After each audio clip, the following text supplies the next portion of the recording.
When the sailors of the whaling ship Herald finally forced the cabin door open, they expected to find a scene of chaos. They expected to find bodies twisted in agony, or signs of a struggle for the last rations of food.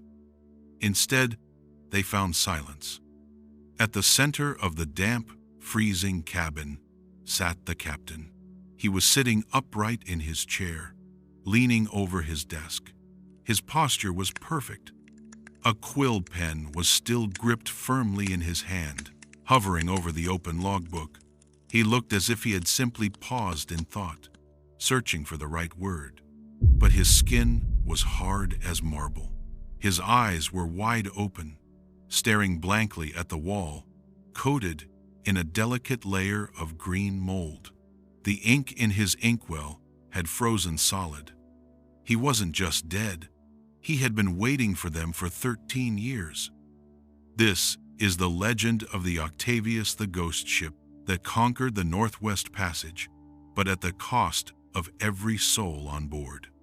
To understand why this ship ended up as a floating tomb, we must understand the trap they sailed into. For centuries, the Northwest Passage was the holy grail of sailors.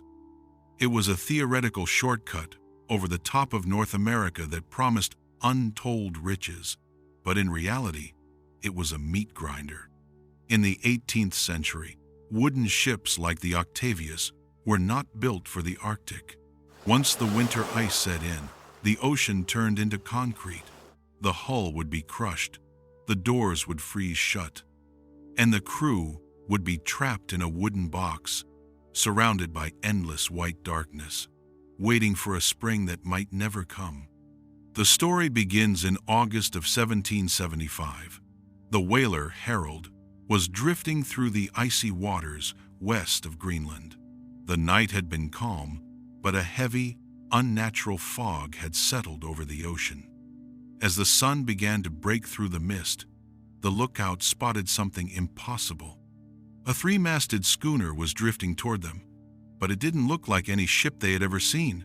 The sails were in tatters, hanging like rags from the yards. The rigging was thick with ice.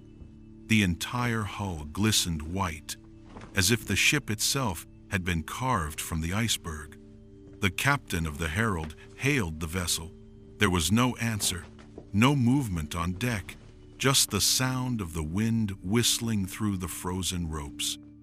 Sensing a tragedy, or perhaps a prize, the captain ordered a boarding party. 4 men lowered a boat and rowed across the dark, freezing water. As they climbed onto the deck of the mystery ship, their boots crunched on inches of snow. The ship was a tomb. They found the crew in the forward hold. They were all there, 28 men, but they weren't rotting. The Arctic cold had preserved them perfectly. They were wrapped in their blankets, lying in their bunks. Some looked peaceful, as if they were sleeping. Others were frozen in the fetal position, their faces masks of despair.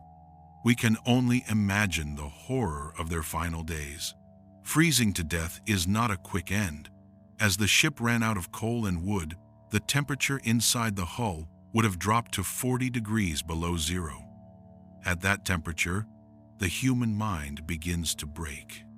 Victims of extreme hypothermia often experience something called paradoxical undressing. As their brain shuts down, they hallucinate that they are burning hot, and they tear off their clothes in a final act of madness. Others simply drift into a stupor, unable to move their limbs as their blood turns to slush. These 28 men likely watched each other die, one by one, in the pitch black, until only the silence remained. But the true horror was waiting in the captain's quarters. The boarding party moved to the stern. The door was jammed with ice, but they managed to pry it open. Inside, the air was even colder than on deck. There, they found the scene that would haunt them for the rest of their lives.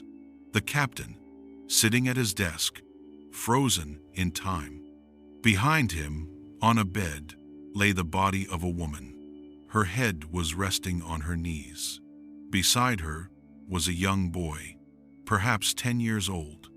He was huddled over a piece of flint and steel, frozen in the eternal act of trying to strike a spark to start a fire that would never burn. The boarding party was terrified. Being superstitious men, they didn't want to touch the bodies, but the mate grabbed the logbook from under the captain's frozen hand. They rushed back to their own ship, desperate to leave this floating graveyard. When they were safe aboard the Herald, the captain opened the logbook. The first few pages described a journey from England to China. The ship was named the Octavius. They had made a bold gamble. On their return trip, the captain decided not to sail around the tip of South America. Instead, he wanted to cut through the Northwest Passage. They turned the pages to the end. The final entry was neatly written. It read, "We have been trapped in the ice for 17 days. The fire has gone out. The master is trying to strike a spark. The captain's wife died this morning. There is no hope." The sailors looked at the date of the entry. November 11th, 1762. The men on the Herald froze. They were reading this in August of 1775. The ship they had just boarded had been drifting in the ice for 13 years.